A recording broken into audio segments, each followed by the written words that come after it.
My girlfriend rejected my proposal, so I ended our relationship and kicked her out of the apartment. Hey everyone, I'm Ethan, 30 male, and I guess you could say I've been going through it lately. So here's the thing. A few weeks ago, I proposed to my girlfriend of 4 years, Brooke, 27 female, and it didn't go as planned. Actually, it went completely sideways, and honestly, I'm still trying to wrap my mind around what happened. Let me start with some background. Brooke and I met through mutual friends at this small barbecue. We hit it off right away, same sense of humor, similar life goals, and she was just easy to talk to. Over the years, we built this life together. We talked about everything: marriage, kids, our dream house. Brooke would get excited about wedding stuff even when we weren't actively planning anything. She'd send me links to engagement rings she liked or point out wedding venues when we drove by. It wasn't constant or over the top, but it was clear she wanted that life with me, or so I thought. Fast forward to this year, our 4th anniversary. I figured, okay, it's time to make it official. I started planning the proposal months in advance because I wanted it to be special, not just for her, but for both of us. I'm not great at this romantic stuff, so I got help from my buddies Kevin and James. They've been my best friends since college, and they were hyped about the whole thing. We planned everything to the last detail. I booked this resort Brooke had mentioned wanting to visit ages ago. It was a little pricey, but I figured it was worth it. Kevin and James helped me pick out the ring, a simple, classic style because Brooke's not into flashy stuff, and we set up this private dinner at the resort with candles, flowers, the whole 9 yards. Here's the part where it gets a little complicated. I didn't just plan a private moment. Brooke's friends Chloe and Anna were in on it too. They were supposed to show up after the proposal with drinks and be part of the celebration. My buddies were going to be there too. It wasn't a huge crowd, but enough to make it feel special. The day of the proposal, everything seemed perfect. Brooke was in a great mood. We spent the day relaxing, and I was nervous but excited. When it was time for dinner, I got dressed up and tried to keep my cool. Brooke looked amazing, and I couldn't stop thinking about how lucky I was. So, we get to the setup, candles, flowers, soft music playing in the background. I made this little speech about how much she meant to me, and then I got down on one knee. I held up the ring and asked her to marry me. And that's when everything went wrong. She didn't say yes. She didn't say no either. She just froze for what felt like forever. Finally, she said, "Ethan, I need more time." It felt like the vibes got completely wrecked. I couldn't even process what she was saying. Her friends, my friends, everyone was there, and I could feel them all staring at us. I felt embarrassed, confused, and honestly pretty hurt. Brooke started apologizing right away, saying she wasn't saying no, she just wasn't ready yet, and that she needed more time. But by that point, I wasn't really listening. I was just trying to keep it together and not completely fall apart in front of everyone. Kevin and James tried to keep things light, joking around to ease the tension, but it didn't help. Chloe and Anna looked just as uncomfortable as I felt. Brooke kept apologizing, and I kept nodding, pretending like everything was fine. But inside, I was a mess. We left the dinner early. The car ride back to the hotel was completely silent. I was staring out the window, replaying the whole thing in my head, while Brooke was sitting next to me, probably doing the same. I couldn't even look at her. When we got back to the room, she tried to explain herself again. She said she needed more time to think, that it wasn't about me, and that she just wasn't in the right headspace for a big decision like marriage. But none of it made sense to me. We talked about this stuff for years. She knew I was serious about her, and she'd always acted like she was serious about me too. I asked her straight up, "Do you even want to marry me?" She said yes, but she wasn't ready to say yes right now. And honestly, that answer felt like a slap in the face. You either want to marry someone, or you don't, right? It shouldn't be that complicated. We barely spoke the rest of the trip. I felt embarrassed, not just for myself, but for involving all our friends. It was supposed to be this beautiful, life-changing moment, and instead, it felt like a total disaster. When we got back home, things didn't get any better. I couldn't stop thinking about what had happened. Was it me? Did I move too fast? Did I miss some kind of sign that she wasn't ready? I started replaying our relationship in my head, overanalyzing every conversation, every moment, looking for something I might have overlooked. Brooke, on the other hand, acted like everything was fine. She'd bring me coffee in the morning, ask me how my day was, and try to make small talk. But it all felt off, like we were pretending nothing had happened. I didn't tell anyone about the proposal right away. Not my parents, not my coworkers, no one. The only people who knew were the ones who were there, and even then I didn't want to talk about it. I felt like such an idiot for thinking everything was perfect when clearly it wasn't. But I reached out to my sister, Jenna. She's always been the bold one in the family. The type to tell you what you need to hear, not what you want to hear. I figured if anyone could give me some perspective, it'd be her. Little did I know she was about to make things even more confusing. When I called Jenna, I wasn't even sure how to explain what had happened. It felt embarrassing to admit, like I'd somehow failed. But she could tell something was up as soon as I said, "Hey, you got a minute?" She didn't waste any time, jumping straight to, "What's wrong?" So I told her all of it. The proposal, Brooke's reaction, the silence in the car afterward, and how awkward things had been since we got back. By the time I finished, I was pacing around my apartment, my heart racing like it had all just happened again. There was this long pause on the other end of the line, and I was bracing myself for Jenna to tell me I was overreacting. Instead, she said, "Ethan, I don't want to freak you out, but what Brooke did, that's kind of a red flag." I stopped pacing. "What do you mean?" She sighed. "Look, when a woman hesitates on a proposal, it's usually not just nerves. There's something else going on," Jenna said. "Either she's not sure about you, or there's someone else in the picture. My stomach dropped. Someone else? Are you serious right now? I couldn't believe it. How could she even think of someone else after staying together for 4 years? With me being committed and actually proposing to her. I'm not saying she's definitely cheating or anything, Jenna said quickly. But think about it. You've been together for 4 years, Ethan, for years. She knew this was coming. It's not like you blindsided her. And if she's not ready now, what's she waiting for? Her words hit me harder than I wanted to admit. I didn't want to believe Brooke could be hiding something like that from me, but I couldn't ignore the way Jenna's explanation made sense. Brooke and I had always been solid, or at least I thought we were. But now I was questioning everything. Maybe I rushed it, I said, trying to defend Brooke, or maybe myself. Maybe she really just needs time to process. Ethan, come on, Jenna said, her voice firm. Do you really believe that? You've been dropping hints for months. You booked a whole trip just to propose. If she wasn't ready, she should have told you before you got down on one knee in front of all those people. Jenna honestly had a point.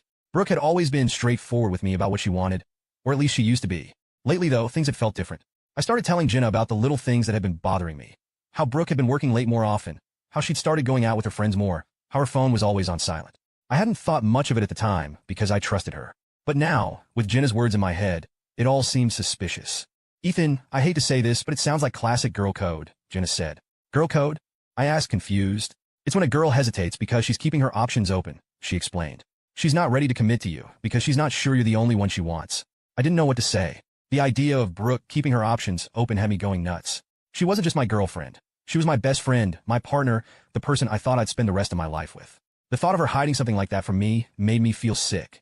But at the same time, I couldn't just accuse her of something without proof. What if Jenna was wrong? What if Brooke really was just overwhelmed or scared? I don't know, Jenna, I said finally. It feels wrong to jump to conclusions. I mean, she's never given me a reason not to trust her. Has she, though? Jenna asked. Think about it. Has she been acting differently lately? I thought back to the past few months. The late nights, the weekends away, the guarded phone. It all seems so obvious now. But at the time, I'd brushed it off. I trusted Brooke. I truly loved her. I didn't want to believe she was capable of hurting me like that. Maybe, I admit it. But what am I supposed to do? Go through her phone? Spy on her? I feel like that would be so stupid. No, Jenna said firmly. That's not who you are, and it's not who you want to be. But you need to pay attention, Ethan. If there's something going on, she'll slip up eventually. I didn't want to hear it. I wanted Jenna to tell me I was overthinking everything. That Brooke just needed time, and everything would be fine. But deep down, I knew she was right. Something was off, and I couldn't ignore it anymore. After we hung up, I sat on the couch, staring at the ring I'd planned to give Brooke. It was still in its little velvet box, untouched since that night at the resort. I couldn't believe I actually thought everything was all good when it clearly wasn't. What made it worse was how Brooke started watching me, like she was trying to read my mood or figure out what I was thinking. Whenever we were in the same room, I could feel her eyes on me. Sometimes she'd ask if I was okay, but it wasn't in a casual way. It felt loaded, like she was fishing for reassurance. At first, I didn't respond much. I was too frustrated and confused to talk about it. But the more she kept trying to gauge how I felt, the angrier I got. It wasn't just that she was asking, it was the way she did it. Like she already knew she'd hurt me and was looking for a way to make herself feel better about it. She dropped these small, almost apologetic comments like, "You've been quiet lately," or "I feel like we haven't talked much." Once, she even said, "I hate that things feel weird between us." I didn't know how to respond to that. Things didn't feel weird, they were weird. And the fact that she kept tiptoeing around it instead of addressing it directly made me feel worse. It was like she wanted me to fix something she'd broken. The next few days were brutal. Brooke acted like nothing had happened, like we were fine, but I couldn't stop analyzing every little thing she said or did. When she went out with her friends, I wondered if she was really with them. When she came home late from work, I wondered if she'd really been at the office. I hated myself for thinking that way. Brooke had always been so good to me, so supportive and loving. But now, every time I looked at her, I saw doubt. The worst part was not knowing if Jenna was right, not knowing if Brooke was hiding something, not knowing if I'd ever be able to trust her again. I felt stuck, like I was living in this limbo where nothing made sense anymore. I loved Brooke, but I couldn't shake the feeling that something was wrong besides that shitty incident. And the longer it went on, the more it ate away at me. Tell me, guys, what would you do if you were in my shoes? Update 1. Thank you all for your comments. I didn't expect this to blow up. Here's what happened lately. I didn't know that things were only going to get more complicated. Since my last post, a few days after my conversation with Jenna, I couldn't stop thinking about what she said. Girl code sounded like some kind of made-up thing, but Jenna wasn't the type to throw around baseless ideas. And the way she explained it stuck in my head like glue. I found myself overanalyzing everything Brooke had done over the last few months. I wasn't proud of it, but I couldn't turn it off. Brooke, on the other hand, acted like nothing had changed. She was still polite, still affectionate in that casual way we'd always been with each other. But there was this invisible wall between us now. We didn't talk about the proposal or the trip, and I wasn't about to bring it up. Instead, I started noticing more. She was glued to her phone more than usual, and whenever I'd casually glance her way, she'd lock the screen or flip it face down. It didn't feel right. I started paying attention to the way she'd hesitate before answering certain questions, how she'd keep her explanations short, almost rushed, when I asked how her day was. But even then, I couldn't be sure. I kept telling myself there were other explanations. Maybe she was embarrassed about the proposal. Maybe she was overwhelmed and didn't know how to deal with it. Maybe I was just being paranoid because of what Jenna had planted in my head. Then Jenna flipped the switch. She texted me. I was at work, pretending to focus on emails, but really just staring at my screen, replaying the last few weeks in my head. The notification popped up. We need to talk about Brooke. I heard something. My stomach sank. Jenna wasn't one for drama or vague messages, so I knew this wasn't going to be good. I stepped out of the office and called her right away. She didn't waste time. I was talking to one of my friends, and Brooke's name came up. Apparently, she's been spending a lot of time with some guy from work. Like a lot. I didn't say anything at first. My mind was racing, trying to connect dots that hadn't even been there 5 seconds ago. What does that mean? I finally asked. Jenna explained that her friend, who worked in a different department at Brooke's company, had mentioned seeing Brooke out at lunch with this guy more than a few times. Nothing suspicious on the surface, but Jenna's friend thought it was odd because apparently they looked close. I didn't know what to do with that information. Lunch with a coworker didn't mean anything, right? People go to lunch with coworkers all the time. But Jenna's friend wasn't just some random person. She was reliable, honest. I couldn't shake the feeling that this wasn't just a coincidence. That night, I tried to act normal around Brooke, but it felt impossible. Every time her phone buzzed, every time she mentioned work, I found myself wondering if she was talking to him, whoever he was. She mentioned a late meeting the next day, and instead of just nodding like I usually did, I felt this knot in my stomach. After Brooke went to bed, I stayed up, thinking about everything Jenna had told me. If I confronted Brooke, what was I even going to say? Hey, I heard from my sister's friend that you've been hanging out with some guy from work. Is there something you want to tell me? It sounded ridiculous, like I was grasping at straws. But at the same time, I couldn't ignore it. The next day, I decided to call Jenna again. I needed more context, more details, something concrete to go on. When I asked, she hesitated at first, like she didn't want to make things worse. But eventually, she admitted that her friend had seen Brooke and the guy at a coffee shop after work once. And it wasn't just any coffee shop. It was one Brooke and I used to go to all the time when we first started dating. That hit me harder than I expected. It wasn't proof of anything, but it felt intentional, like a small piece of our life together had been used for something else, something that didn't include me. I started questioning every decision I'd made in the past few weeks. Should I have paid more attention? Should I have asked more questions? Maybe Jenna's girl code theory wasn't just some random idea. Maybe it was the explanation I didn't want to believe but couldn't ignore. By the weekend, I felt like I was losing my grip. Brooke had been distant all week, but not in an obvious way. She still smiled at me, still asked about my day, but there was this detachment like she was going through the motions. Jenna texted me again on Sunday. You need to talk to her. If she's hiding something, she's not going to admit it unless you push. But I didn't know how to push without crossing a line. I didn't want to be the guy who accuses his girlfriend of something without evidence. At the same time, I couldn't keep pretending like everything was fine. I was in a tough position, but I felt like soon I'd have to make a decision. I'll keep you guys updated. Update 2. Hey guys, first off, thank you for all the support and advice on my last post. I've spent the past few days trying to process everything, and I decided to confront Brooke like most of you suggested. But let me tell you what happened before that. After a few days since Jenna sent me that text, I'd had enough. The tension in the apartment was suffocating, and I wasn't going to keep it low. Brooke was going through her routines like we were fine, like her brushing off my proposal wasn't the giant red flag that it clearly was. I couldn't pretend anymore. Couldn't just sit there like I was okay with being treated as some backup plan while she figured out her life. I'd spent weeks replaying that moment. Me on one knee, pouring my heart out, and her looking at me like I was asking for a favor instead of committing to a future together. It wasn't just about the hesitation. It was about what it meant. She was still unsure about me. Not even after 4 years, not after everything we'd built. I mean, how many years does she need to make sure I'm the one? That's ridiculous. And now she was distant, quiet, and acting like she had no clue what the problem was. That night, after dinner, I sat across from her at the table. She was scrolling on her phone like she always did, completely checked out. I wasn't going to wait for the right moment. This was the moment. We need to talk, I said, leaning forward. She glanced up, caught off guard. About what? Are you seeing someone else? I asked flat out. Her jaw dropped. She set her phone down slowly, like she was trying to buy time. What are you talking about? Why would you even ask me that? Because nothing about us feels right anymore, I said, my tone sharp. You've been distant for weeks. You shut me out after the proposal, and now it feels like you're just waiting. Waiting for something better or someone better. And if that's what's happening, I need to know. Her face hardened. You really think I'd cheat on you? Maybe not outright, I said, folding my arms. But let's not act like this coworker of yours hasn't come up. Jenna told me about the coffee shop. You didn't tell me you were spending time with him. Why is that? Brooke let out a sharp breath, like she was trying to keep her composure. Because it's not a big deal, she said. We're working on a project together. That's all it is. Then why hide it? I asked, leaning forward. Why keep it a secret if it's so innocent? I wasn't hiding it, she snapped. I just didn't think you needed to know every detail of my work life. That's not the point, Brooke, I said, my voice rising. The point is, you've been acting like I'm the only one fighting for this relationship, and I'm done with it. If this guy isn't a big deal, fine. But you didn't say yes to my proposal. You asked for more time. Do you have any idea how humiliating that was? How it felt to stand there, thinking I'd planned this perfect moment, only for you to tell me you weren't ready. I wasn't ready, she said, her voice defensive. And I told you that. It's not because of someone else. It's because I needed to think. Think about what? I asked, my frustration boiling over. Because from where I'm sitting, it looks like you're thinking about whether or not you even want to be with me. And if that's the case, just say it.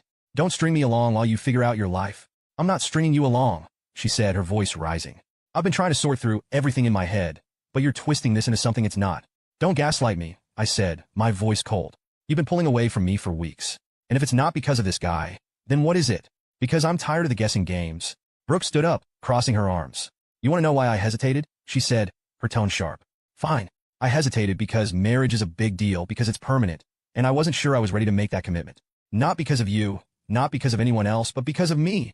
Her words hit me, but they didn't land the way she probably thought they would. I stood up too, meeting her gaze. So what you're saying is, after 4 years, you're still not sure about me? That's not what I'm saying, she said quickly. I love you, Ethan, I do. But I wasn't ready for that moment. Well, I said, my tone sharp, and I thought we were on the same page. I wouldn't have asked you if I thought for a second that you didn't feel the same way. It took me only 6 months to be sure about you, but I gave it more time for you to feel ready. But now I'm questioning everything. I'm questioning if you even see a future with me, or if I'm just the guy you're settling for while you figure out your options. Brooke's face fell, but I wasn't about to back down. You've made me feel like I'm not enough, I continued, like I'm just here to fill a void until you decide what you really want. And I can't live like that, Brooke.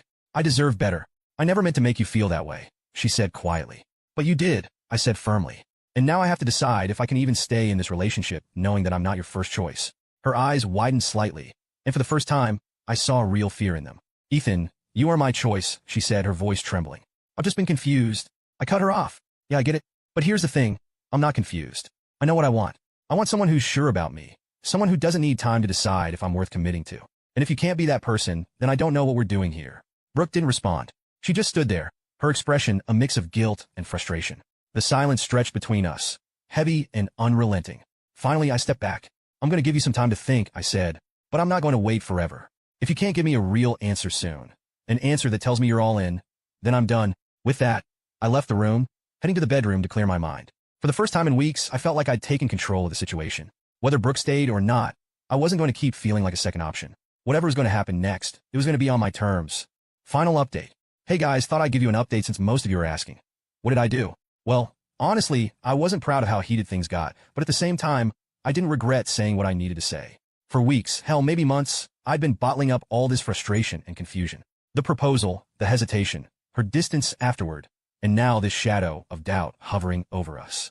I couldn't ignore it anymore, and asking her directly about the coworker had been inevitable. The thing that bothered me the most wasn't even her vague answer about him. It was her overall hesitation about us, about marriage, about everything.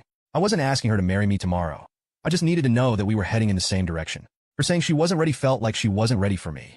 After sitting there for a while, I decided I needed to clear my head. I didn't want to call Jenna. I needed to hear from someone else. So, I texted Kevin since he was in on the proposal and knew what had happened. Hey, can we talk? Need some advice. Kevin was one of those friends who didn't sugarcoat things, and that's what I needed right now. When he called me a few minutes later, I stepped out onto the balcony to avoid waking Brooke. Even though I doubted she was sleeping after our fight, I filled him in on everything. Brooke's hesitation after the proposal, her recent distance, and the conversation we just had. Kevin let me vent without interrupting, which was exactly what I needed. When I finally finished, he sighed. Ethan, I'm going to be honest with you. You're doing the right thing by standing up for yourself. If she's not sure about you after 4 years, that's a problem. I get that marriage is a big step, but she should at least want to take that step with you. The fact that she's hesitating, that's not something you can just ignore. I nodded, even though he couldn't see me. Yeah, I know, but it's hard. I don't want to just throw away everything we've built, you know? I get it, he said, but you also don't want to spend years with someone who's not all in. You deserve better than that. I ended the call and walked back into the living room. Brooke was still sitting on the couch, clutching a blanket like it was her shield against what was coming. Her phone was still untouched on the table, the light from the TV flickering over her face. She looked up as I walked in, her eyes darting to me nervously. For weeks, I'd been holding back, giving her space, trying to understand her hesitation. But after everything, it was clear I couldn't keep doing this. We need to talk, I said. She nodded, her hands twisting the edge of the blanket. I know, she said softly. I sat down, trying to be reasonable. Brooke, I started. I've been patient. I've been giving you time, trying to figure out what's going on with us. But I'm at my limit. You've been distant ever since the proposal. I've tried to understand. I've tried to give you the benefit of the doubt. But it feels like you're not even trying anymore. She didn't say anything, her eyes glued to the blanket in her lap. I need to know, I continued, my voice tightening. Are you in this or not? Because I can't keep waking up every day wondering if you're just waiting for a better option to come along. It's not like that, she said quickly, looking up at me. Then what is it like, Brooke? I shot back. Because from where I'm sitting, it feels a hell of a lot like I'm being strung along while you figure out your life. And I can't do that anymore. I won't, Ethan, she said, her voice trembling. I don't know how to say this. Just say it, I said, my tone sharp. Whatever it is, just say it. For God's sake, I'm done with the games. So she hit me with, I've been seeing someone, she admitted, her words barely audible. I froze. For a moment, I thought I'd misheard her, but then the weight of her words hit me like a sledgehammer. What? I said. She looked up at me, her eyes filled with guilt and tears. I didn't mean for it to happen, she said quickly. It happened and I didn't know how to tell you. I didn't want to hurt you. At that point, I lost it. There was no way I was taking this calmly. Didn't want to hurt me. I repeated, my voice rising. You didn't want to hurt me, so you decided to sneak around behind my back instead? And play with me until I kneel down and propose. Only for you to say, I'm not sure? Do you even hear yourself, Brooke? I'm not with him, she said desperately. I'm not sure about him either. That's the problem. I don't know what I want, Ethan. You don't know what you want? I said, standing up abruptly. After 4 years, after everything we've built together, you don't know what you want? Do you have any idea how pathetic that sounds? She flinched, but I didn't care. I was done holding back. I was ready to spend my life with you. I continued, my voice shaking with anger. I was ready to build a future with you. And while I was planning our next steps, you were out, not being sure about someone else. Do you have any idea how humiliating that is for me? I didn't mean for it to get this far, she said, tears streaming down her face now. I didn't mean for any of this to happen. But it did, I said, cutting her off. You let it happen, and then you sat here, day after day, pretending like everything was fine while you ripped this relationship apart behind my back. I'm sorry, she said, her voice breaking. Sorry? I said bitterly. You're sorry? Do you think that changes anything? Do you think that fixes the fact that you've been lying to me? That you've been lying to yourself? She didn't respond, just sat there shaking. I can't do this anymore, I said, my tone colder now. You're not sure about him? Fine. But the fact that you were even in a position to make that comparison tells me everything I need to know about where we stand. Ethan, please, she said, standing up now, reaching toward me. We can work through this. I'll stop seeing him. I'll do whatever it takes to fix this. No, Brooke, I said firmly, stepping back. You don't get to fix this. You don't get to sit here and decide now, after everything, that I'm the one you want. Her face crumpled, but I didn't let it sway me. Get out of my house, I said, my voice like steel. Her eyes widened, panic flashing across her face. Ethan, please don't do this. You did this, I said, pointing at her. You made this choice the moment you decided I wasn't enough for you. You made this choice the moment you let someone else into our relationship. So don't stand here and act like I'm the bad guy. Pack your things and go. She hesitated, but when she saw the resolve in my face, she nodded slowly. Without another word, she turned and walked toward the bedroom. I stood there, listening as she packed her things, my heart heavy but resolute. When she finally walked out the door, she paused, looking at me one last time. I'm sorry, she said quietly. I didn't respond. I just closed the door behind her, locking it and leaning against it as the weight of everything settled over me. The apartment was quiet now, but for the first time in weeks, the silence felt like peace. That night, she left my life. I called Jenna just to assure her it wasn't the co-worker we'd been debating. It was another guy. Writing this now seems pathetic and laughable. Anyway, I told her everything. How Brooke admitted to seeing someone else but claimed it wasn't serious, and how I couldn't stay in a relationship with someone who treated me like an option. Jenna was shocked at first but also supportive. You did the right thing. You deserve better, she said. A few days later, I got a call from Brooke's sister, Lila. She wanted to know what happened. I explained everything. Her hesitation at the proposal, her confession, and my decision to end things. To my surprise, Lila said, I'm sorry, Ethan. You didn't deserve that. Brooke's been lost lately, and I hope she figures it out. But you made the right choice. Since then, I've been focusing on myself. I sold that doomed engagement ring. It felt like holding on to a very bad memory in my life, so there was no need for it. The money's in savings now. A reminder to invest in my future instead of clinging to the past. It hasn't been easy. Some days I replay everything in my head, wondering if I could have done something differently. But deep down, I know this wasn't about me. Brooke's hesitation and choices were hers, not a reflection of my worth. I'm not ready to date again yet, but that's okay. For now, I'm taking time to heal and rebuild. To everyone who's been following my story, thank you. Your advice and support gave me the strength to stand up for myself. If you're in a similar situation, trust your instincts. You deserve someone who's all in, no doubts, no hesitation. It's hard to let go, but sometimes it's the only way forward. Life isn't perfect, but I'm learning to embrace the uncertainty one day at a time. Here's to new beginnings.